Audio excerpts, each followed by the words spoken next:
निपतुले आयु माँ शक्ति। आज अजय चंद्रन का हमारा क्रमांक है 976। दिन शुक्रवार, तारीख 9 अगस्त 2024। और आज हमारे बीच में आदरणीय श्री एन के नायब साहब, जो retired additional commissioner of income tax हैं, कानपुर से हैं। आपका जो विषय है वो है संतुलित जीवन कैसे जिए, पार्ट 47, यानी कि 3 कम रह गए हैं 50 कंप्लीट होने में। और तब तक हम संतुलित जीवन जीना सीख जाएंगे। अब ज्यादा समय न लेते हुए आदरणीय नायब साहब से निवेदन करते हैं कि आज का प्रवचन जारी बहुत सुंदर तरीका सर प्रेजेंटेशन का। आपका बहुत बहुत धन्यवाद आदरणीय अरविंद शर्मा जी। और स्वागत है श्री सेठी साहब का।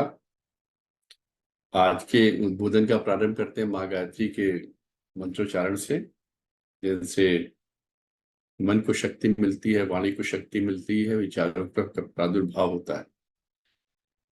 ओम भूर्भुवः स्वाहा तत्सवितुर्वरेण्यं भर्गो देवस्य धीमहि धियो यो नः प्रचोदयात्। जय मां विजय। आज के बोधन से पहले सबको आज के पर्व, पवित्र एवं पावन पर्व नाग पंचमी की बहुत बहुत शुभकामनाएं। आज नाग देवता की पूजा करते हैं हमने पूरे देश में, जगह जगह जहां भी नागेश्वर बाबा के मंदिर हैं, उन सब पे श्रृंगार भी हो रहा और पूजा भी हो रही। आज का दिन है और ये हमारे भारत की भूमि में ही है कि हर चीज की पूजा होती है, हर जीव जंतु की पूजा होती है। हर जीव जंतु, हर कण कण आवश्यक है इस ब्रह्मांड में। कुछ भी व्यर्थ नहीं है। वो कुछ भी हो, किसी भी जाति का हो, किसी भी तरह का हो, जीव है, जंतु है या पत्थर है, कुछ भी है, सब पूज्य है। सैटेलाइट्स की पूजा होती है, मतलब भगवान सूर्य की पूजा होती है, उनसे एनर्जी प्राप्त होती है। भगवान चंद्रमा की पूजा होती है। तो ये हमारे ही एक विचारों में है, हमारे देश में होता है। पूरे मन के साथ आज नाग पंचमी में भगवान नागेश्वर की आराधना करते हैं, उनसे भी आशीर्वाद प्राप्त करते हैं। जब इस तरह की बातें हो कि हम एक एक चीज की पूजा करते हैं, तो आप विचार करिए ब्रह्मांड कितना बड़ा है। मैं अक्सर कहता हूं कि हम लोग की कल्पना से बड़ा है। इधर मैं कुछ फैक्ट्स पढ़ रहा था। आखिर जैसे बारिश का मौसम है, चारों तरफ पानी पानी हो रहा है, जगह जगह पानी भर रहा है, नदियां पहाड़ सब भर रहे हैं, बाढ़ आ रही है, पहाड़ धसक रहे हैं, गिर रहे हैं, लैंडस्लाइड्स हो रहे हैं, बड़ी बड़ी दुर्घटनाएं हो गई, वायनाड में हो गई, इधर केदारनाथ में हो गई, और भी जगह पे हुई है, कश्मीर में भी कुछ लैंडस्लाइड्स हुए। कल्पना कीजिए ब्रह्मांड कितना बड़ा है और हम उसमें कितने छोटे प्राणी हैं। इस ब्रह्मांड की विशालता का अगर आप एक अंदाजा लगाना चाहें, तो आप ये जानिए कि इस ब्रह्मांड का, या इस पृथ्वी का, ब्रह्मांड तो बहुत बड़ी चीज होगी, इस पृथ्वी का, पूरी पृथ्वी जो प्लेनेट है अपना, इसका 70% हिस्सा ओशियन से, समुद्र से घिरा हुआ है। 70% हिस्से में समुद्र है। और जो उस समुद्र में इस पूरे प्लेनेट का 97% जल है। आप थोड़ा सा देखिएगा, पूरे प्लेनेट का 70% हिस्सा ओशियन से कवर्ड है। और जो पूरे प्लेनेट में जो पूरा जल है, उसका 97% से समुद्र में, यानी कि 97% जल खारा है, बचा 3%। उस 3% में 2% जल वह है जो ग्लेशियर्स में और आइस कैप्स के रूप में पहाड़ों पे सब जगह पे जमा हो, जहां तक हमारी पहुंच नहीं है। अब बचा 1% जल। 1% जल में वो भी है जो कि हमारे वातावरण में वेपर्स के रूप में, भाप के रूप में, या हवाओं में, एटमॉस्फेयर में उपस्थित है और पीने योग्य नदियों में, पहाड़ों में, कुओं में, तालाबों में उपलब्ध है। उस 1% जल से कितनी त्राहिमाम त्राहिमाम हो जाती है, कल्पना कीजिए। उस 1% जल से जब इतना परेशानी हो सकती है, तो हमारे पूरे प्लेनेट पे जितना जल है, यानी 99% जल तो अभी आया। और जरा सा होता है कि सब ग्लेशियर पिघल रहे हैं, और ग्लेशियर पिघल के अगर आ गया नदियों में तो बाढ़ आ जाएगी, शहर के शहर डूब जाएंगे, जो समुद्र के किनारे वाले शहर हैं वो डूब जाएंगे, के किनारे डूब जाएंगे, उनका आता पता नहीं होगा, और कितने डूब भी चुके हैं। तो आप जब हमारे एक पृथ्वी, एक प्लेनेट के ऊपर इतना महासागर है, और इसके बाद फिर आगे की सुनिए, इस 97% जल वाले जो ओशियन, जिससे इस पूरे प्लेनेट का 70% हिस्सा घेरा हुआ है, इसमें से हमारा ज्ञान, मतलब जिसको हम जानते हैं, जिस हिस्से को जानते हैं, जहां तक मनुष्य पहुंच सका है, वो सिर्फ 5% है। ओनली 5%। यानी सिर्फ समुद्र के सिर्फ 5% हिस्से को हम लोग देख सके, मानव जाति देख सकी है, जिसमें समुद्र की गहराइयां भी हैं जहां तक हम लोग नहीं पहुंच सके। यानी कि 97% जल में का लगभग सिर्फ 5% हिस्सा हम लोग एक्सप्लोर कर सकें, जहां तक मानव के चरण पड़े हैं, या एक्सप्लोर कर चुका है, या जा चुका है। उसके आगे का 95% हिस्सा हम लोगों ने देखा ही नहीं है, उसका कोई आभास ही नहीं है। वो जल गर्म है कि ठंडा है, कसैला है, नमकीन है, मीठा है, हमको कुछ पता नहीं। और उस 97%, मतलब उस 95% ओशियन में कौन लोग रहते हैं, किस तरह के जीव जंतु विचरित है, विचरित करते हैं, कौन से जीव जंतु उसमें निवास करते हैं, उनकी शक्ल क्या है, उसका रंग क्या है, उसका भेद क्या है, उनका क्या प्रकृति है, या वहां पे कौन से प्राणियों के अलावा किस तरह की वनस्पति है, किस तरह के पत्थर है, हमको कुछ नहीं। ये है विशालता हमारे एक प्लेनेट की। और ऐसे हजारों लाखों प्लेनेट हमारे इस ब्रह्मांड में है। और उस ब्रह्मांड को हमारे ईश्वर चला रहे हैं, हमारे भगवान वो पावर। तो जब कहते हैं ना कि पॉपुलेशन बहुत बढ़ गई है, बहुत बढ़ गई है, बहुत बढ़ गई, 800 करोड़ की पॉपुलेशन हो गई पूरे संसार की। लेकिन जब आप देखिए कितना अनएक्सप्लोर्ड एरिया है प्लेनेट का, अभी हमने एक्सप्लोर ही कहाँ किया। एक ही जगह का कंसंट्रेटेड पॉपुलेशन है, उसी पे हम लोग परेशान हैं। वास्तविकता में इससे ये भास होता है कि इस ब्रह्मांड ने, या इस पृथ्वी ने, या उस ईश्वर ने हमको हमारी आवश्यकताओं से कहीं अधिक दे रखा है। इतना दे रखा है कि हम उस तक अभी तक पहुंच ही नहीं पाए, और त्राहिमाम करते रहते कि हमको ये नहीं मिला, हमको वो नहीं मिला। हमने प्रयास ही नहीं किया। अगर प्रयास किया तो हमारी हिम्मत नहीं पड़ी उस तक जाने की, उस तक पहुंच पाने की। हमको अभी तक रास्ते नहीं सूझ रहे। हमको अभी वो कहना चाहिए उस तरह की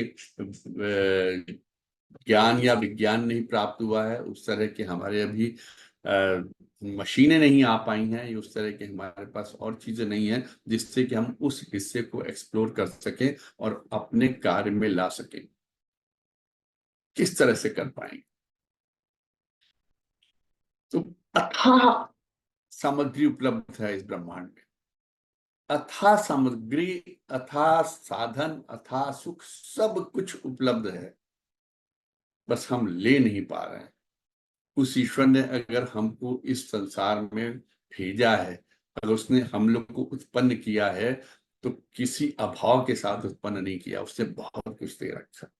इसे कभी मत कहिएगा कि ईश्वर ने यहाँ पर पॉपुलेशन बहुत बढ़ा दी, या हम लोग बहुत ज्यादा हो गए, या हमारे पास साधन उपलब्ध नहीं है। उसने सारे साधन दे रखे, अब हमको प्रयास करना है कि हम उन साधनों तक कैसे पहुंचे।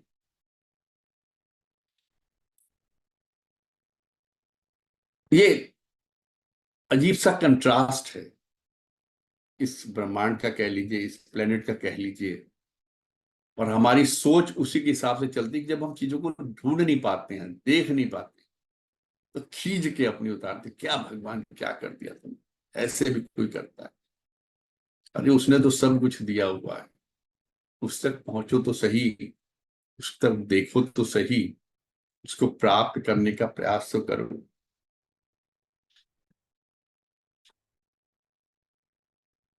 इनफैक्ट हमारे पास जो प्राप्त है, जो चीजें हमको मिली हुई हैं, उनमें ही हम इतने उलझ जाते हैं कि और आगे हम सोच नहीं पाते कि और भी कुछ है। मैं तो कभी कभी सोचता हूँ कि हमारी जो जितने भी खोजें हुई हैं, जितने भी आविष्कार हुए हैं, वो हमारे विचारों से हुए हैं। एक विचार आया कि हमको पानी के ऊपर तैरना है, नाव बन गई। पानी के ऊपर चलना है, हवाई जहाज बन गया। समुद्रों को पार करना, बड़े बड़े जहाज बन गए, क्रूज बन गए। ऐसे एक विचार आया कि हमको हवा में उड़ना है, पक्षियों की तरीके हवा में जाना है, हवाई जहाज बन गए। हमको मशीनों के ऊपर बैठकर गाड़ियां चलानी है, तो कारें बन गई। ऐसे जो जो विचार आते हैं, ऐसे मैं इससे बात कर रहा था कि इस वक्त इलेक्ट्रिक व्हीकल्स आ गए हैं, और अब धीरे धीरे सोलर एनर्जी की तरफ जा रहे हैं। और सोलर एनर्जी इतनी विशाल है, इतने वृहद स्तर पे अवेलेबल है कि हम उसका उपभोग नहीं कर पा रहे हैं, उसका संचय नहीं कर पा रहे हैं, उसको ले नहीं पा रहे हैं। ये तो मैंने पृथ्वी की बात बताई थी, अब भगवान सूर्य की बात देखिए, कितनी एनर्जी लेवल है वहां। यहाँ पर तो हम लोग का जो दिन का समय है वो 12 घंटे का, या कभी 10 घंटे का रह जाता है, सर्दियों में 9 घंटे का रह जाता है, 8 घंटे का नौ रहता है। कई ऐसे स्थल हैं इस पृथ्वी पर ही जहां पर कि 12 12, 14 14, 16 16 घंटे तक सूर्य देव रहते हैं। एक ही समय में सूर्य और चंद्रमा दोनों रहते हैं। ये तो मैंने अभी प्रत्यक्ष देखे हैं। सूर्य भी सामने डूब रहा था और चंद्रमा ऊपर पूरे अपने दीप्यमान था, पूरे चमक रहा था। हम उसको ग्रहण नहीं कर पा रहे सोलर एनर्जी को। तो मैंने ऐसी कल्पना की कि अभी हम लोग फोटो सेल्स लगाते हैं, या वो सोलर एनर्जी के लिए प्लेट्स लगाते हैं। शायद कोई एक ऐसा समय भी आएगा कि हम लोग खाली अपनी कारों के ऊपर कोई पेंट करेंगे और उससे एनर्जी होगी, उससे हमारी गाड़ियां दौड़ेंगी, बैटरी लगाने की जगह पे, तारे लगाने पे। और ये होगा कि मैं ऐसे ही विचार एक आया, मैंने किसका शेयर किया, तो मुझे लगा आज इस प्लेटफॉर्म पे भी हम लोग को शेयर कर लेना चाहिए। लेकिन उत्तम जीवन के लिए क्या जरूरी है? ये तो वह है कि हमको क्या क्या चाहिए, हमारी इच्छाएं कहाँ हैं। बहुत अनंत है इच्छाएं, उसका तो कोई अंत ही नहीं है। लेकिन आनंद पूर्वक, संतोष पूर्वक एक संतुष्ट जीवन जीने के लिए आवश्यकता है आवश्यकताओं को कम करना, उनको जितना मिनिमाइज कर सके करें। कुछ लोगों की आदत होती है कि वो लोन ले लेकर लोन लोन लेकर या उधार ले लेकर अपना जीवन व्यतीत करते हैं। उनको उसमें आनंद आता है, खर्चा करते हैं, और बाद में उसके कॉकस में फंस जाते हैं। कई लोगों को मैंने देखा फंसे हुए उसमें, उनके घर बार सब बिक गया। और कुछ लोग होते हैं कि लोन नहीं लेना है, इसको जीवन का सिद्धांत बना लेते हैं, और प्रयास करते हैं कि उनकी आवश्यकताएं इतनी कम हो कि उनको अधिक धन की आवश्यकता ही ना हो। सक्सेस ये नहीं है कि हमने कितना धन कमाया, सफलता ये नहीं है कि हमने कितने धन का उपार्जन करके उसका संचय किया। सफलता ये है कि हमने अपनी जरूरतों को कितना कम करके कितने कम धन में अपने जीवन को उपयोगी बनाया, संतोष प्राप्त किया, आनंद प्राप्त किया। इसमें एक कंसेप्ट आता है पैराडॉक्स ऑफ चॉइस का। स्टीव जॉब्स जो एप्पल कंपनी के थे, 1985 में वो सोनी जापान में गए, जहाँ सोनी के आपने देखा इलेक्ट्रॉनिक्स के उपकरण आते हैं, वो उसकी प्रोग्रेस देखने के लिए गए, जस्ट फॉर एक बिजनेस टूर के लिए। वहां के वो आखियो मोरिटा करके उनके जो सोनी के वन ऑफ द डायरेक्टर्स थे, उनसे मिले। और जब उन्होंने वहां कंपनी को विजिट किया, वहां के लोगों को दिखा, तो देखा कि सब लोगों ने यूनिफॉर्म पहनी हुई है। बड़े प्रभावित हुए देख के। उन्होंने कहा कि हमको अपने डिजाइनर से मिलवाइए। तो वो उस डिजाइनर से मिले जिसने सोनी के एम्प्लॉयज के लिए ड्रेसेस के लिए या यूनिफॉर्म की गणना, मतलब उसका यूनिफॉर्म की इजाद की थी, उसका डिजाइन किया था। इन्होंने उससे रिक्वेस्ट की कि भाई हमारे एप्पल कंपनी के कर्मचारियों के लिए भी आप एक यूनिफॉर्म को डिजाइन कर दीजिए। He was happy to do it. उस डिजाइनर ने इनकी कंपनी के लिए भी, कंपनी के एम्प्लॉयज के लिए भी एक ड्रेस डिजाइन कर दी, जो ब्लैक टर्टल कॉलर वाली टी शर्ट थी। और आपने देखा होगा स्टीव जॉब्स डिफरेंट, जब भी वो कोई प्रोडक्ट लॉन्च करते थे, सिर्फ एक जीन्स पहनते थे, डेनिम की जीन्स, और साथ में ब्लैक टर्टल कॉलर की टी शर्ट। वो ब्रांड बन गया था, और कितने एम्प्लॉयज थे वो सब उस डिजाइन की टी शर्ट पहने। अब इसके पीछे कंसेप्ट क्या है? यूनिफॉर्म के पीछे क्या कंसेप्ट है? कुछ लोग कहते हैं कि एक जैसे सब लगे, किसी में कोई डिफरेंस ना हो, एक जनरल चीजें हम लोग समझते। मैं भी अब तक समझता ही नहीं आया था कि स्कूल में यूनिफॉर्म इसलिए पहनाई जाती ताकि सब लोग एक जैसे लगे। लेकिन स्टीव जॉब्स का कंसेप्ट ये नहीं था।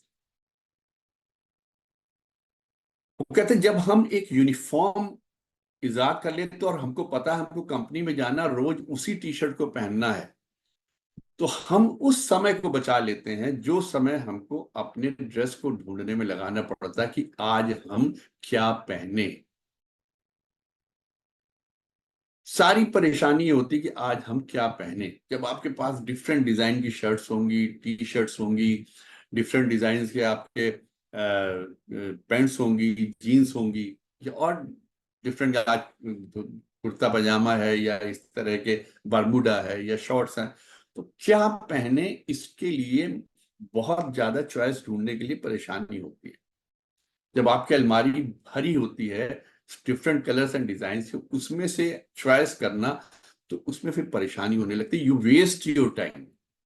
लेकिन जब आपको पता होता है कि हमको एक काली टी शर्ट पहननी है सामने टर्टल कॉलर वाली, और एक डेनिम जीन्स पहननी है, आपने लटका रहे कि सुबह उठे पहनिए और सीधे ऑफिस चले गए, you are saving your time.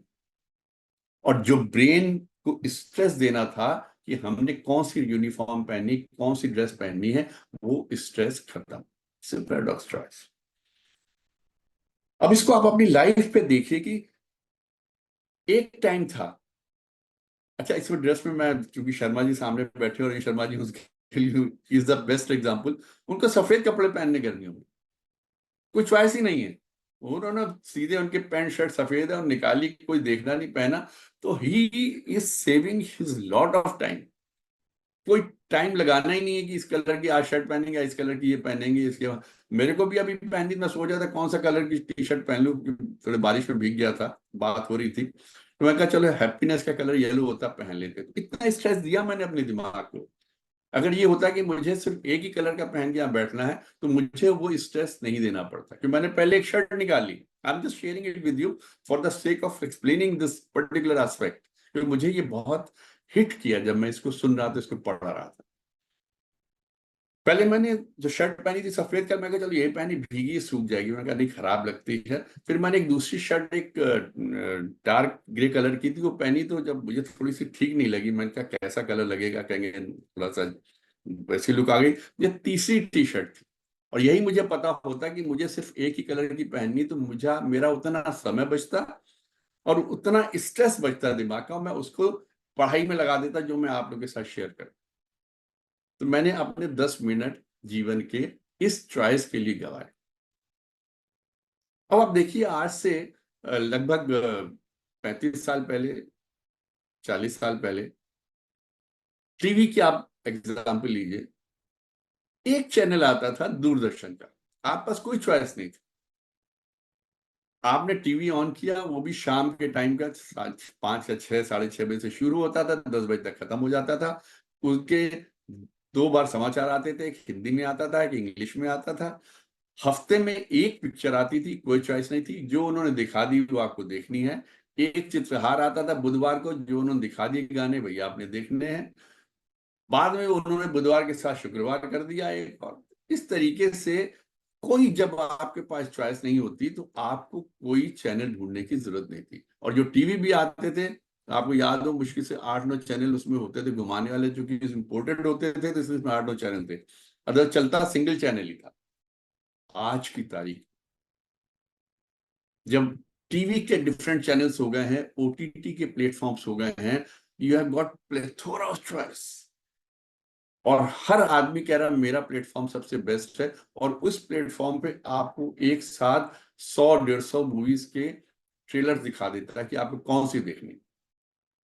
पहले जो आपका 2 से 2.25 घंटे लगते थे खाली संडे के दिन कि आपको एक पिक्चर देखनी, जो वो दिखाएंगे, अब आपके सामने 1 घंटे 1.5 घंटे खाली डिफरेंट ट्रेलर्स को देखने में लग जाते हैं, ओपिनियंस को देखने में लग जाते हैं कि कौन सी मूवी देखनी है। तो वो जो पैराडॉक्स ऑफ चॉइस है ना, उसने आपको कितना टाइम वेस्ट कर दिया इस टीवी ने, इस चॉइस की। जब चॉइस नहीं है तो आप you are saving your time. Similar is with cars. 40 साल पहले जब कोई कहता था कि मैं एक नई गाड़ी खरीदने जा रहा हूं, तो उससे खाली एक सवाल पूछा जाता था, किस कलर की।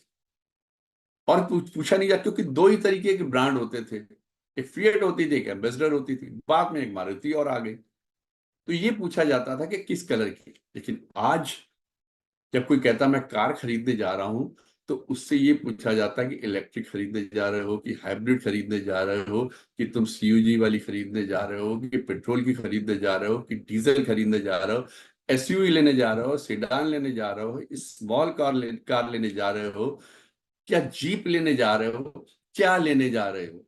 और फिर उसके ऊपर सजेशन, फिर उसके बाद डिफरेंट ब्रांड्स, जितनी कंपनियां हैं, उसके बाद कहीं जाकर कलर, और कलर में भी अब सिंगल कलर नहीं रहा, मल्टी कलर के हो गए। तो जो जो चॉइस बढ़ गई, त्यों तो आप देखिए आपका कंफ्यूजन बढ़ता है, लेवल कंफ्यूजन। और not only level of confusion, जब आप एक पर्टिकुलर चॉइस कर लेते हैं ना, आप किसी चीज को चूज कर लेते हैं, you are never satisfied with that. Mobile को ले लीजिए, आप मोबाइल जब भी खरीद लेते हैं, आपको लगता है कि साहब ये आपने लिया, अगर थोड़ा सा रुक जाते तो FE23 की जगह FE24 मॉडल ले लेते, वो ज्यादा अच्छा था। ये इसकी बजाय फोल्डिंग वाला ले लेते हैं, वो आ गया मॉडल, वो ले लेते हैं। तो you are never satisfied when there are so many. आप सारे खरीद नहीं सकते, ऐसे मूवीज में भी आप सारी मूवीज देख नहीं सकते। जो मूवी देखिए आपको नहीं अच्छी लगी, अरे यार इससे अच्छा तो वो कह रहा था वो वाली मूवी देख लेते, तो कहीं ज्यादा अच्छी। अब आप देखिए बच्चों की शादी के कितने ऑप्शंस आ गए शादियों के लिए। मैरिजेस बच्चों की कितनी लेट, हम लोग कहते हैं कि बच्चे जॉब की वजह से या कैरियर की वजह से मैरिजेस लेट हो रही। That may be one of the reason, मैं उससे डिनाई नहीं करता, लेकिन एक और रीजन भी है। उनको इतने प्लेटफॉर्म्स मिल गए हैं, मैट्रिमोनियल की एक दो नहीं कितनी साइट्स मिल गई जहां पर वो मैच के लिए ढूंढते हैं। Then they have got dating sites. Then they have got the other social sites जहां पे they are trying to find out their best match. और वो बेस्ट मैच कभी भी बेस्ट नहीं हो पाता है, and they are delaying their marriages, क्योंकि ऑप्शंस हो गए। पहले ऑप्शन नहीं होता था, पेरेंट्स ने देखा, 2-3 फैमिलीज में अपने आपस में गए, बात की, भैया जाके देखो हमको तो लड़की पसंद है, तुमको भी हाँ करके आनी है, तुम्हारे हिसाब से हमारे परिवार के हिसाब से ठीक है, कह दिया, हो गया। और ज्यादातर सब सक्सेसफुल होते। चॉइसेस में जब पैराडॉक्स ऑफ चॉइस है, खाने को देख लीजिए, भोजन को देख लीजिए। पहले आपको लगता था घर से बाहर जाके कहीं खाना खाना, आप किसी रेस्टोरेंट में चले गए, जाके बैठ गए, उसने मेनू पकड़ाया, आपने मेनू देखा, उसमें से आपने 2-3 चीजें बोली, खाना खाया सेटिस्फैक्ट्री, बाद में आराम से सौंफ वगैरह चबाते हुए बिल पेमेंट करके घर आ जाते। फुल सेटिस्फेक्शन, पेट भर के, मन को तृप्त करके, पूरा मतलब शरीर भी तृप्त, मन भी तृप्त, घर वाले भी खुश, चले आए। अब इतने ऑप्शंस हो गए हैं, आप फूड्स के लिए एप्स पे जाएं, इतने एप्स अवेलेबल हैं मोबाइल पे, किस रेस्टोरेंट से मंगाना, उसका कौन सा फूड मंगाना है, इससे नहीं इससे मंगाओ, इससे नहीं इससे, you are wasting your time in choosing the food you are going to eat. और उसके बाद जो आपने मंगा लिया उससे आपको कभी सेटिस्फेक्शन नहीं होता, इससे अगर ये मंगा लिया होता तो ज्यादा टेस्टी होता है, पिछली बार उससे वो वाला खाया था वो ज्यादा अच्छा था। तो जब पैराडॉक्स ऑफ चॉइस होता है, क्या होता है? State of confusion, you are wasting your time and you are never satisfied with your choice, क्योंकि अभी और चॉइसेस थी और आप और कर सकते थे। जब आप अपनी इन चॉइसेस, इस चॉइस को लिमिट कर देते हो, एक यूनिफॉर्म पे ले आते हो कि हमको रोज यही करना है, चाहे वो चैनल देखने का हो, चाहे वो भोजन करने का हो, चाहे वो कपड़े पहनने का हो, तो you are saving your time, you are saving your energy, you are saving your stress level, you are saving your anxiety level, and you are totally investing, वो सारी चीजों को आप इन्वेस्ट कर रहे हो किन्हीं और चीजों के लिए,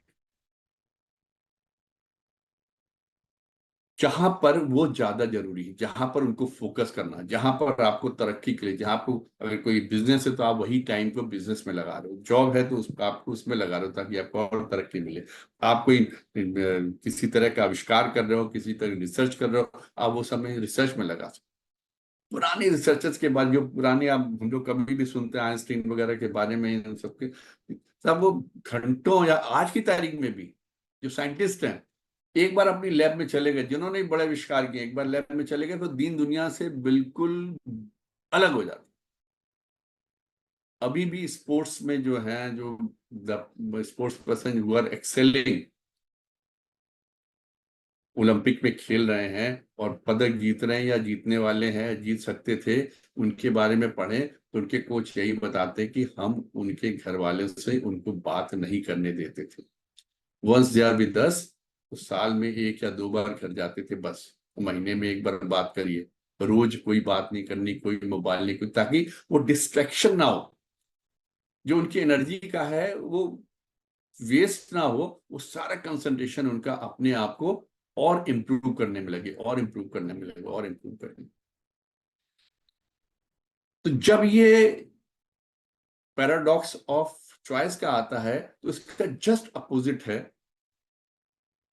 मिनिमलिज्म, मिनिमम चीजों को अडॉप्ट करना, वो इसका बिल्कुल रिवर्स है। दूसरी चीज, जहां चॉइस में आपके पास बहुत सारी चॉइसेस अवेलेबल हैं, वही है मिनिमल चीजों के ऊपर अपना कंसंट्रेट करना। जब आप मिनिमम की तरफ बढ़ते हो, आप अपने चारों तरफ एक स्पेस क्रिएट करते हो। कहते हैं ना, जब आपकी प्लेट भरी होगी आप उसमें और कुछ डाल ही नहीं सकते, जो आपकी जरूरत की चीजें हैं, पहले से प्लेट ऊटपटांग चीजों से भरी हुई है। तो अपने मिनिमलिज्म वाले कंसेप्ट को लेकर जब आप चलेंगे तो आपको पहले अपने आप को खाली करना पड़ेगा। इसमें पहले भी एक बार कहा था, अगर ईश्वर की प्राप्ति करनी है तो पहले अपने आप को खाली करो, ईश्वर के लिए जगह तो बनाओ, उसकी ज्ञान की या उसकी अपने आप में समाहित करने के लिए स्थान तो दो। पहले से हमने इतनी उलझने शरीर में, अपने मन में सब भर रखी, तो नई चीजें कहां से आएंगी? सेम इज हियर, आप अपनी जो भी आपका कहना चाहिए एसेट्स कह लीजिए, या एसेट्स का मतलब हमारा धन दौलत से नहीं है, जो भी आप लेना चाहते उसको मिनिमम करिए और उसको अपनी आवश्यकताओं के अनुरूप लेके आइए, जो जरूरत है।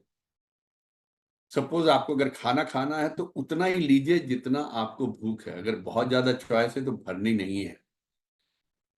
ये भी एक मिनिमल रहना या मिनिमम चीजों पर आश्रित रहना, ये भी एक लाइफ स्टाइल है। और इसको एडॉप्ट करने से आपके चारों तरफ एक स्पेस क्रिएट होता है, जहां पर आप नई और उन चीजों को ला सकते हैं जिनकी आपको वास्तव में आवश्यकता है, जिनकी आपको वास्तव में जरूरत है। एक बड़ा छोटा सा बता रहे हैं कि यूएसए में आप जाइए, मैं आपको क्या होता है, मैंने वहाँ कंसेप्ट देखा है। हम लोग यहाँ पे कहीं भी पार्टी में जाना, आपको जाना पैंट शर्ट जैकेट रुमाल, ये शू, ये सॉक्स, वो वहां कुछ नहीं करते, एक जीन्स पहनी एक टी शर्ट पहनी चले गए, बारमूडा पहनी टी शर्ट पहनी चले गए, कोई फॉर्मेलिटी नहीं, कोई कुछ नहीं।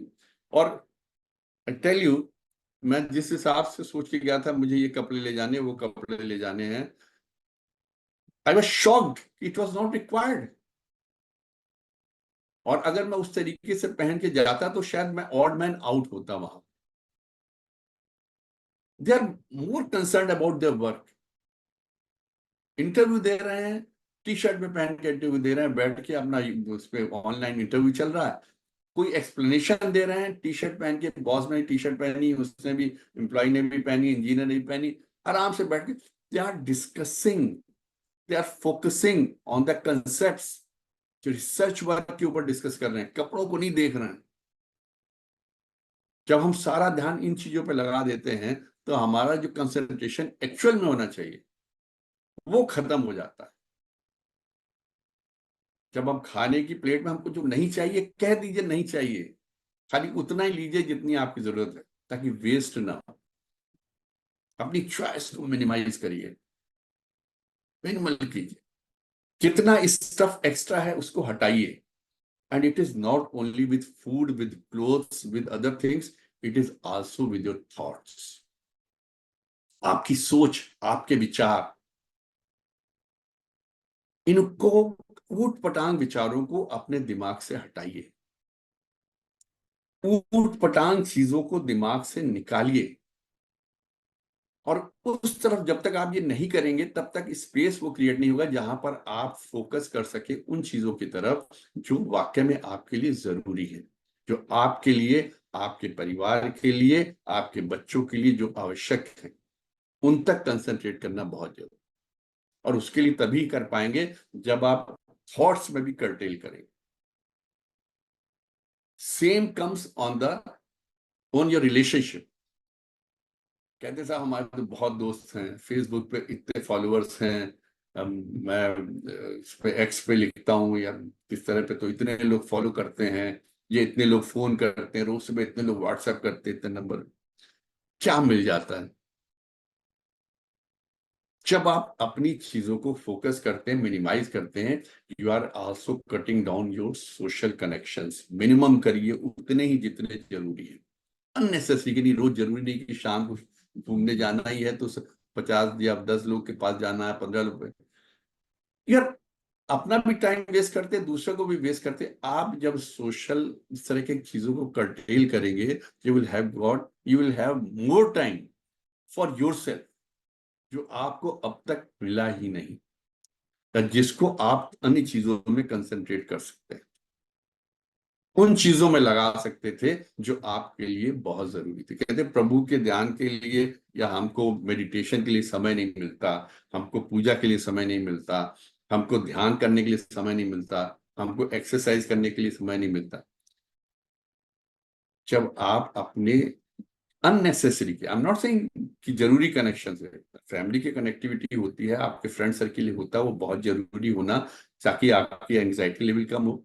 लेकिन अननेसेसरी के जो आपके कनेक्शन हैं उनको मिनिमाइज जब तक करके स्पेस नहीं देंगे तब तक आप अपने बारे में सोच ही कहां पाए। यहाँ पर मैं सोशल कनेक्शन में कई लोग हो सकते हैं इस बात को कहें कि नहीं यार दोस्ती बहुत आवश्यक था, अदरवाइज आदमी एंग्जाइटी लेवल चला जाता, डिप्रेशन में चला जाता है। ये इसमें मैं एक बात बड़ी स्पष्ट कर दूं, और ये मेरा अपना पर्सनल एक्सपीरियंस है। एक समय ऐसा आता है जब आप इन सोशल गैदरिंग्स में, सोशल कॉन्टेक्ट्स में, सोशल कनेक्टिविटी में अपने आप को ढूंढना शुरू कर देते हैं कि मैं कहां पर हूं और मेरी कहां पर आवश्यकता है, या कितने लोगों को लग रहा है कि मैं यहां पर जरूरी था। जब तक आप काम के थे दूसरों के लिए, थोड़ी कड़वी बात कह रहा हूं मैं, थोड़ा सा, बट क्योंकि मैं हैव फेल्ट इट, और मैंने इस चीज को महसूस भी किया है और देखा भी है। जब तक आप लोगों के काम के थे तब तक लोग आपको ढूंढ रहे थे। हर सोशल गैदरिंग के लिए आपके पास इनविटेशन आते थे। हर जगह अब जब आप पहुंचते थे तो आपका स्वागत होता था, अरे साहब बहुत अच्छा हुआ आप आ गए। अब आप ढूंढते हो कि मैं कहाँ हूं, मेरी आवश्यकता है भी कि नहीं। और मुझे लगता है इससे बढ़िया वो समय नहीं है जब आप स्वयं को समय देना शुरू कर दें कि मैं कौन हूं। दूसरों के लिए आप जीते रहे, दूसरों की आवश्यकताओं के अनुरूप चलते रहे, दूसरों के दिखावे की दुनिया में आप रहते रहे। लेकिन अब समय आया है कि आप अपनी रियल लाइफ को जिए, अपने लिए जिए।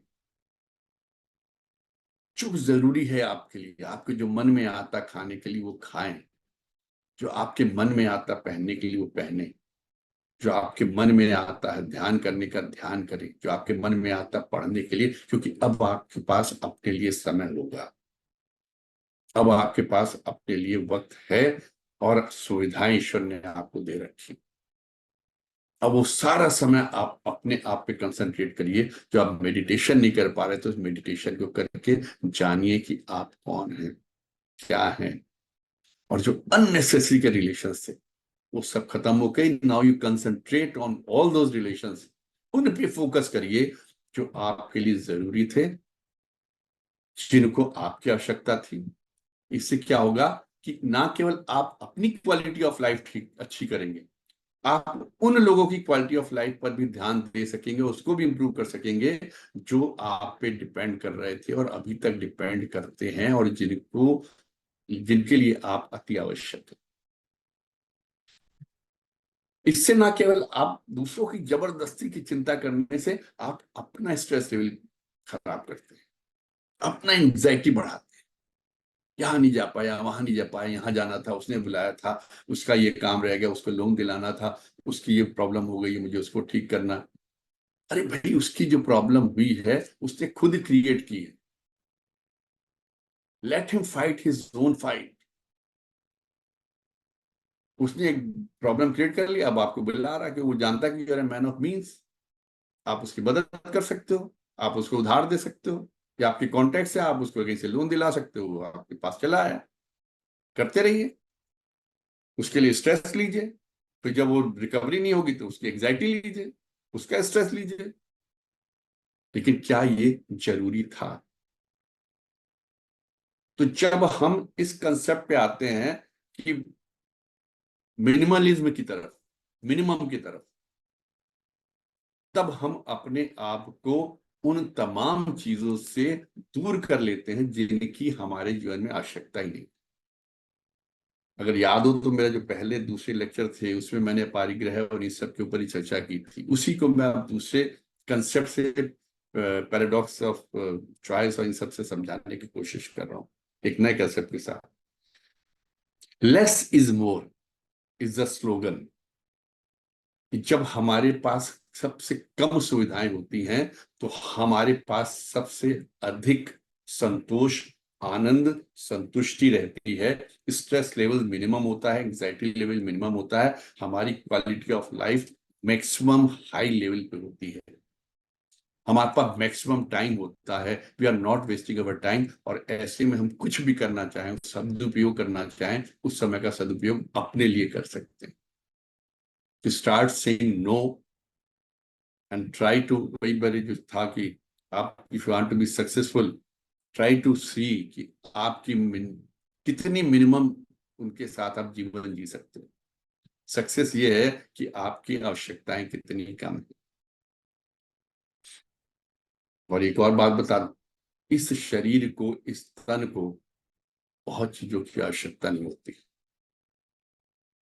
भूख लगती है तो इस शरीर को सिर्फ रोटी चाहिए, भोजन चाहिए।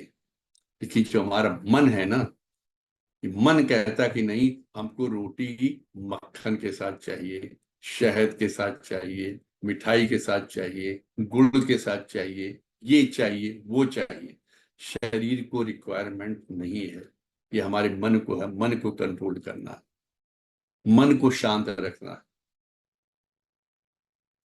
ये शरीर को जब नींद आती है तो पत्थर के ऊपर भी सो जाता है, लेकिन ये मन है जो कहता है कि नहीं, हमको मखमली बिस्तर चाहिए, एयर कंडीशनर कमरा चाहिए, जहाँ एयर कंडीशनर लगा हो, ठंडा कमरा होना चाहिए, रिमोट के साथ होना चाहिए।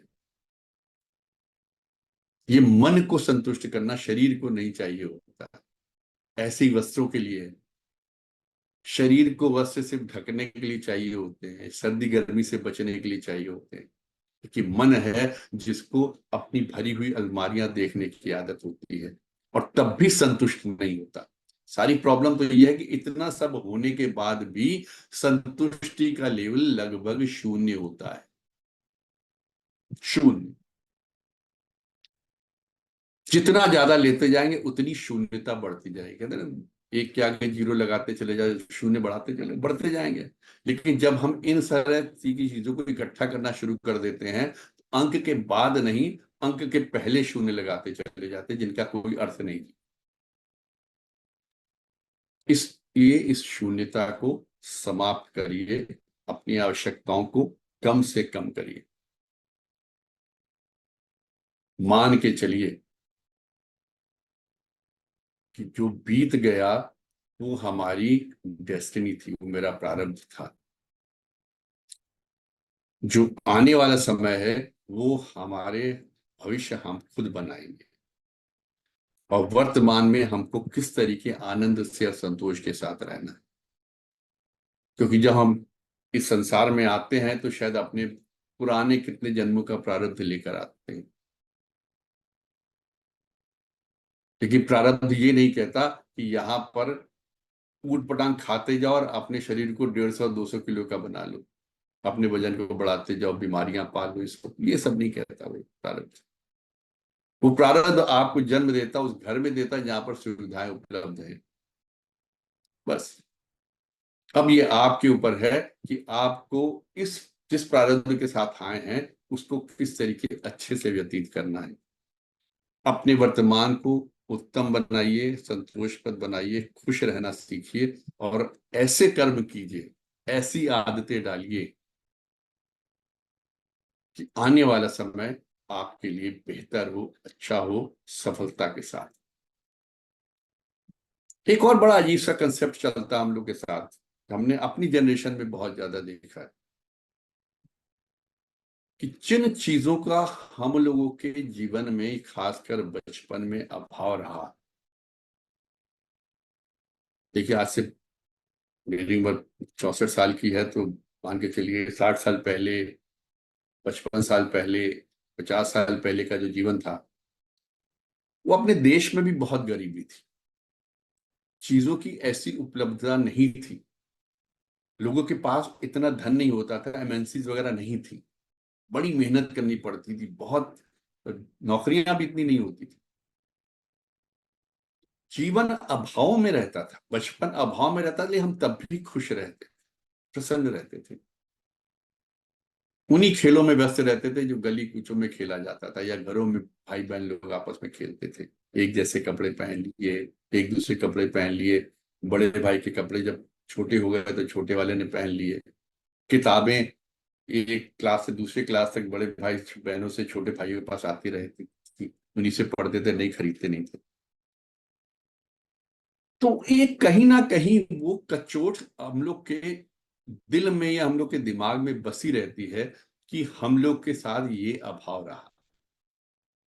ज्यादातर लोग के साथ होता, मैं नहीं कहता कि आप लोग के साथ था या नहीं था, या मेरे साथ था या नहीं था, ये अपने अपने कन्फेशन से अपने अपना मन है, सोच है, लेकिन रहता है, कचोटता है मन कि हमने उस टाइम की नई किताबें नहीं खरीदी, उस टाइम हमको ये खेल खिलौने नहीं मिले, हमारे पास पैसा नहीं होता था कि हम स्कूल में कैंटीन में जाके कुछ खरीद के खा सके। ये अभाव जो है, अब जब हमारे पास सब कुछ है तो हम आने वाली पीढ़ी को उन अभावों से दूर रखना चाहते हैं। हमारा प्रयास होता है कि आने वाली पीढ़ी यानी कि हमारे बच्चे उन अभावों को ना देखें, लेकिन हम ये भूल जाते हैं कि उस अभावग्रस्त जीवन ने ही हम में इतनी ताकत भरी या हमको इस तरीके से तराशा कि आज हमारे पास कोई अभाव नहीं, आज हम इस लेवल पे आ गए हैं कि हम अपने परिवार की अच्छे से देखभाल कर सकते हैं और हम आने वाली पीढ़ी को किसी तरह का अभाव नहीं देना चाहते। बच्चे के मुंह से निकला कि हमको ये खाना, ये बन गया। आज आप याद करिए, आपके बचपन में कौन सा ऐसा दिन होता होगा जिसमें आपके घर में, परिवार में मदर 4 बच्चों के लिए अलग अलग तरह का खाना बनाती है। सुबह का एक तरह का ब्रेकफास्ट बनता था, सबको खाना खाओ वरना 2 थप्पड़ अलग से पड़ते थे। भोजन में ये बना दोपहर का, सबको ये खाना है। रात का ये भोजन बना, सबको ये खाना और सोना है। आज की तारीख में अगर 3 बच्चे हैं, 2 बच्चे हैं, तो जिनकी जो जो चॉइस है उस तरह का अलग अलग ब्रेकफास्ट बनता है। दिमाग में ये रहता है कि हमने वो देखा है समय, हम आगे बच्चों को ना देख लेते। हमारे पास पैसे नहीं है, हमने बच्चों के हाथों में पैसे देने शुरू कर दिए। हम लोग को स्कूल के टूर पे नहीं भेजा जाता था, हमने बच्चों को स्कूल के टूर के अलावा उनके फ्रेंड्स के टूर के साथ भी भेजना शुरू कर दिया। और यही शायद हमने उस नस्ल को बर्बाद या कमजोर करना शुरू कर दिया। उनमें जो लड़ने की ताकत थी, लड़ने की जिजीविषा थी, उसको समाप्त कर दिया। हम ये भूल जाते हैं कि हम अपने बच्चों को जिस तरह ट्रीट करते हैं या उनके प्रति हमारे जो भाव रहते हैं या उनके प्रति हमारा जो प्रेम रहता है, बाहर वालों का ना वैसा ट्रीटमेंट होगा, ना वैसा भाव होगा, ना वैसा प्रेम होगा, ना वैसी इज्जत होगी। सबको अपने बच्चे प्यारे हैं, और वो ज्यादा आपने बच्चों के लिए कहा तो वो कहेंगे आपने अपने बच्चों को बिगाड़ रखा दिया, पैम्पर्ड चाइल्ड। और ये सत्य है, इसमें कहीं कोई गलत नहीं कहते। आप अपने बच्चों को भी उतना ही दीजिए, उनके साथ उनको उतनी सुविधाएं उपलब्ध कराइए जितनी उनकी आवश्यकता है। उनको कहीं किसी की तरफ देखना न पड़े। स्कूल में जाए तो किसी दूसरे बच्चे के टिफिन में झांके नहीं, अपने टिफिन में आराम से खाए, लेकिन बर्बाद ना करें। पैसे भी उतने ही दीजिए जितनी उसकी आवश्यकता है, खिलौने भी उतने ही लेके दीजिए जितने में वो खेले। तोड़ फोड़ ना मचाएगी, नहीं मेरे को मिले नहीं तो इसलिए मैंने भी खेले। बच्चों को हम खूब खिलाएं, खूब सारे खिलौने देंगे, तो उससे हम उनकी प्रोग्रेस को समाप्त करते हैं। जैसे कहते हैं ना, ओवर प्रोटेक्टेड जब कोई फसल हो जाती है या ओवर प्रोटेक्टेड कोई पौधा हो जाता है, तो पहली ही सर्दी गर्मी बरसात में वो जब थोड़ा सा भी आंधी तूफान आता है तो वो उखड़ जाता है। हमको उस ओवर प्रोटेक्शन को समाप्त करना। आज का मेरा जो उद्बोधन था उसमें मैंने प्रयास किया कि कैसे अपनी जीवन की आवश्यकताओं को कम किया जाए और उससे अपने जीवन में एक ऐसा स्पेस क्रिएट किया गया जाए जिसका हम क्रिएटिविटी में, नई चीजों को इजाद करने में, नए तौर तरीके जीवन के सीखने में और अपनी क्वालिटी ऑफ लाइफ, अपने और अपने चारों तरह के वातावरण की क्वालिटी ऑफ लाइफ को इंप्रूव करने में उस समय को कैसे लगा सकते हैं। यानी कि समय की बर्बादी समाप्त होगी, साधनों की बर्बादी समाप्त होगी, और जब हम उन साधनों को नहीं लेंगे कि कुछ भी परचेज कर लिया, कुछ भी खरीद लिया, वो दूसरों के काम आएंगे, अननेसेसरी की chaos क्रिएट करने के लिए। आपने मेरे आज के उद्बोधन को ध्यान से सुना, आप लोग का बहुत बहुत धन्यवाद। बहुत बहुत धन्यवाद आदरणीय नायब साहब। आज आपने बड़े प्रैक्टिकल तरीके से चीजों को समझाने का प्रयास किया। किसी को कुछ संबंध में कुछ पूछना हो तो नायब साहब से पूछ सकते हैं, नहीं तो फिर एक ऐसे के साहब अमृतसर से हैं, वो धन्यवाद के रूप में देंगे। तो इसमें एक चीज और भी है, साथ ही साथ हम लोग ये देखते हैं कि हम काफी चीजों का अपने पास संग्रह करते हैं, और संग्रह करने में काफी चीजें हमारे मतलब की नहीं होती, पड़ी रहती हैं।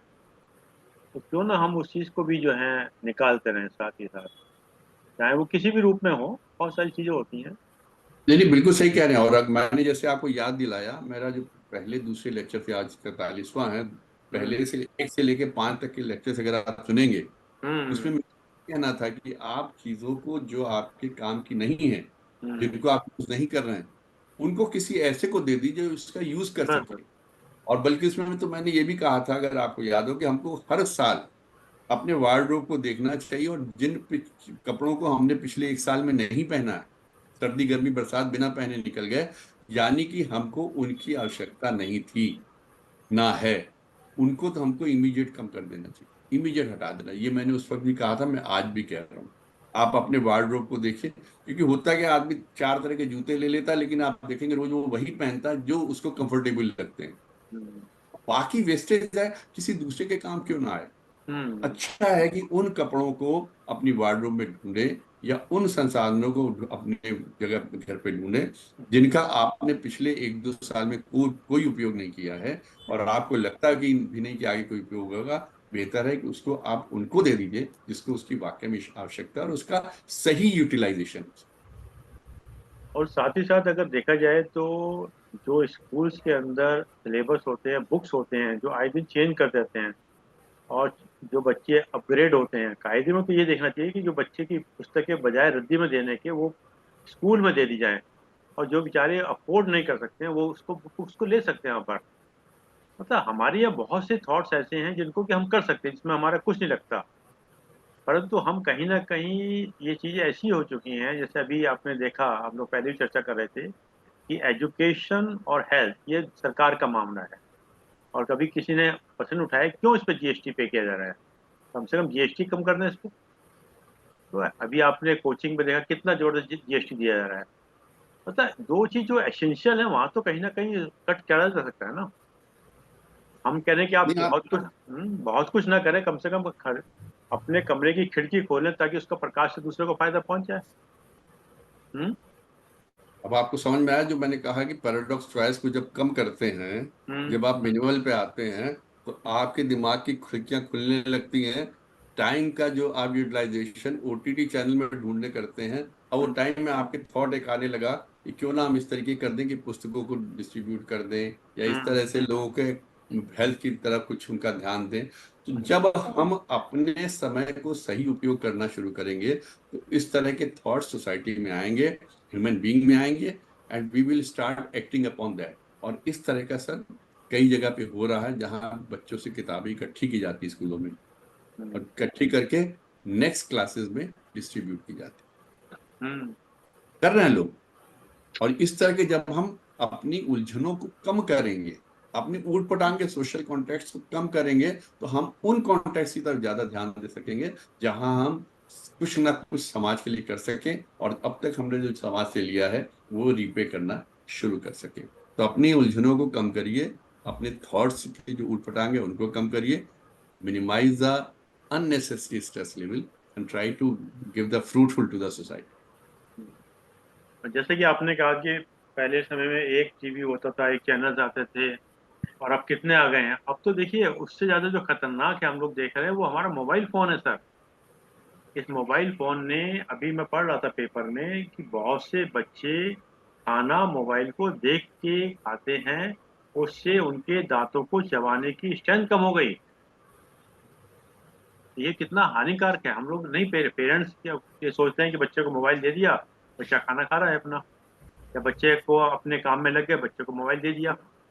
अपने उस चीज को हटाने के लिए हम लोग ऐसे काम कर रहे हैं, बहुत खतरनाक है आने वाले टाइम में। और हम भी शामिल हैं, ऐसा हम दूसरे को क्यों कहें। कई जगह हम भी मोबाइल के इतने हो जाते हैं कि वो एक के बाद एक। अब आप जो अभी चैनल कह रहे थे, अभी तो मोबाइल में यूट्यूब चैनल आ चुके हैं ना सर। लोगों के पसंद के यूट्यूब चैनल हो गए सर। ये भी तो सर कहीं ना कहीं। आपने एक ऐसा इशू उठा लिया है जो वास्तव में हमारे समाज के लिए बड़ा खतरनाक होता जा रहा है। मोबाइल एक ऐसी चीज है, खासकर अगर वो इंटरनेट से कनेक्टेड है, तो उसमें पूरा ग्लोब आ जाता है, ग्लोब की हर चीज आ जाती है। और यहीं पे हमको स्वयं पे नियंत्रण करना और बच्चों पे नियंत्रण करना कि उसमें क्या देखें। मैं एक छोटी सी एक घटना शेयर कर सकता, न्यूज में थी। 9 साल के बच्चे ने, आप शायद मुरादाबाद की घटना है, 9 साल के बच्चे ने मोबाइल पे उस तरह के ऑप्शन कोई मूवी देखी, then he did the wrong thing with his own real sister 3 year old, and then he killed her. और उसकी 2 सिस्टर्स और मदर ने उस चीज को छुपा के रखा। ये अप्रैल की घटना है, अभी जुलाई में it came to light. Then both the sisters, elder sister.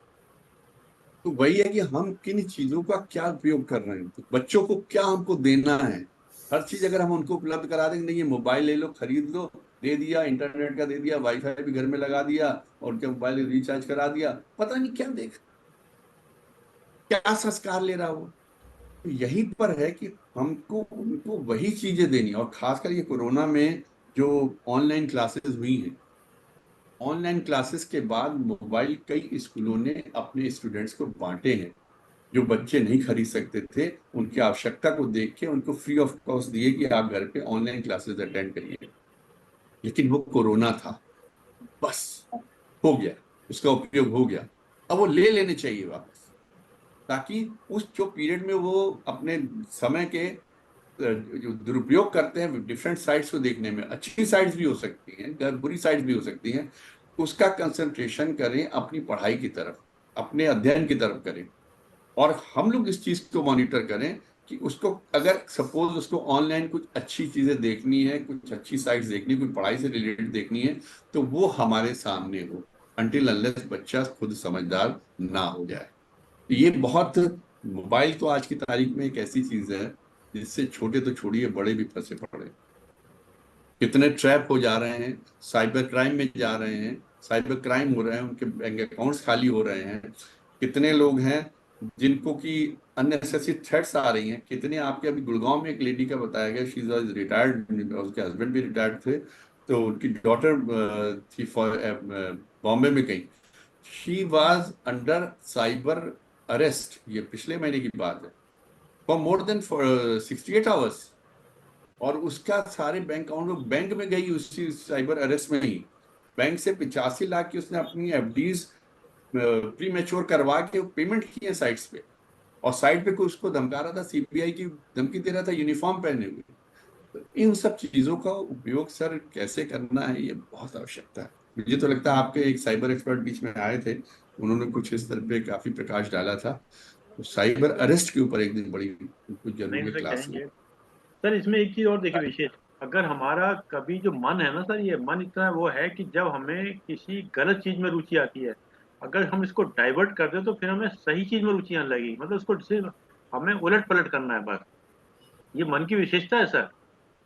Sir ऐसा है, हाँ, पानी जो है ना, पानी की धार हमेशा नीचे की तरफ नीचे जाती है, ऊपर लगानी उसको बहुत। ऊपर करने के लिए आपको कोई ना कोई प्रबंधन करना पड़ेगा, कोई मोटर लगानी पड़ेगी।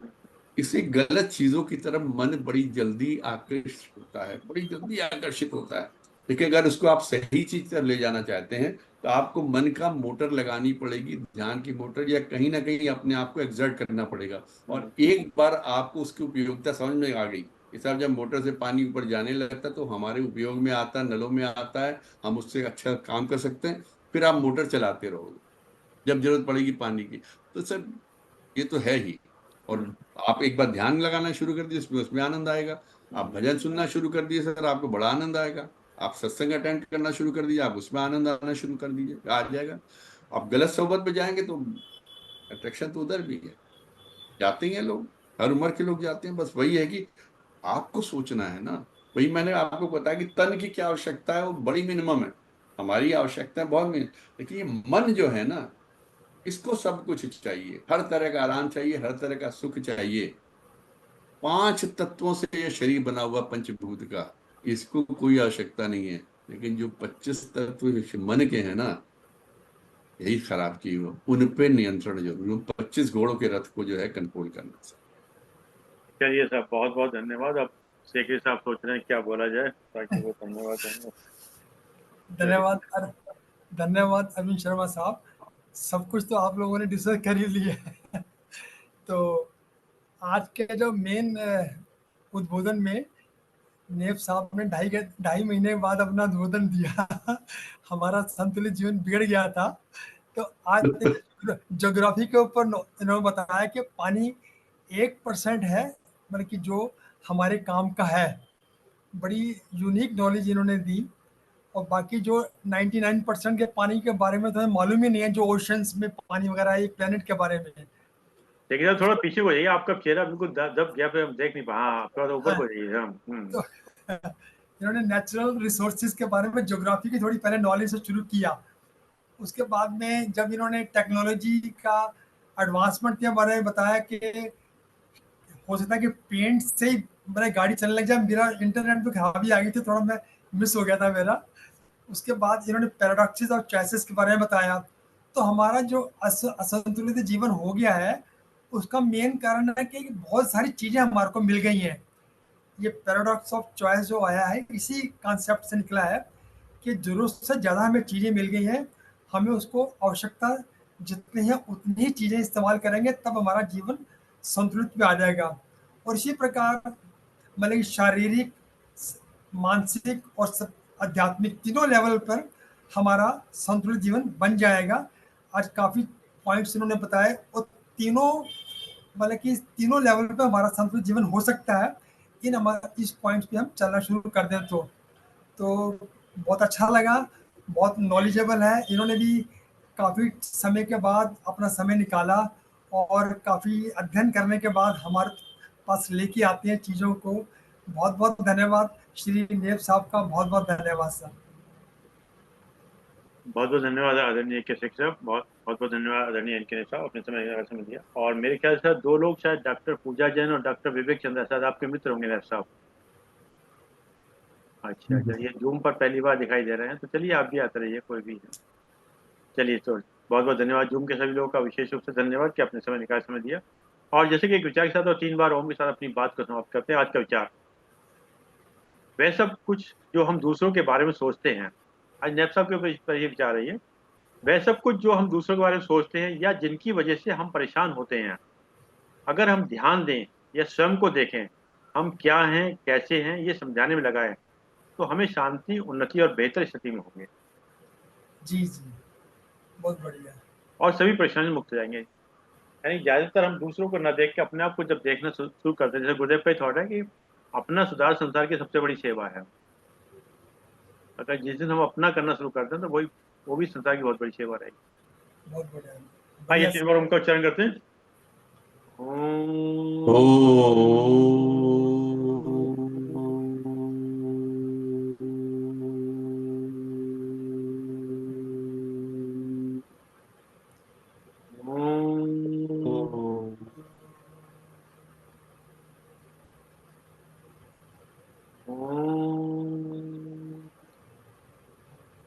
ओ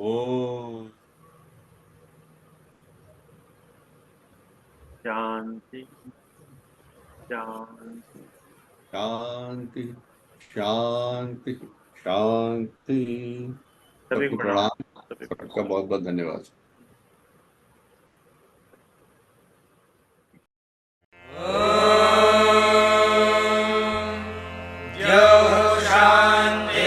शान्तिरन्तरिक्षं शान्तिः पृथिवी शान्तिरापः शान्तिरोषधयः